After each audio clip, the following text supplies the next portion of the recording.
जब तुमसे इत्तफाकन मेरी नजर मिली थी। अब याद आ रहा है शायद वो जनवरी थी। तुम यूं मिली दोबारा फिर माह फरवरी में, जैसे कि हम सफर हो तुम राह जिंदगी में। कितना हंसी जमाना आया था मार्च लेकर, राहें वफा पे थी तुम वादों की टॉर्च लेकर। बांधा जो अहद उल्फत अप्रैल चल रहा था, दुनिया बदल रही थी, मौसम बदल रहा था। लेकिन मई जब आई जलने लगा जमाना, हर शख्स की ज़बां पर था बस यही फसाना।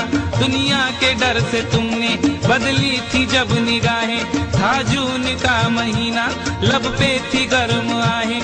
जुलाई में जो तुमने की बातचीत कुछ कम, थे आसमां पे बादल और मेरी आंखें पूर्णम।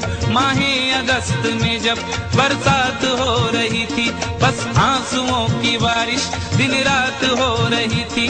कुछ याद आ रहा है वो माह था सितंबर, भेजा था तुमने मुझको तरके वफा का लेटर। तुम गैर हो रही थी, अक्टूबर आ गया था, दुनिया बदल चुकी थी, मौसम बदल चुका था।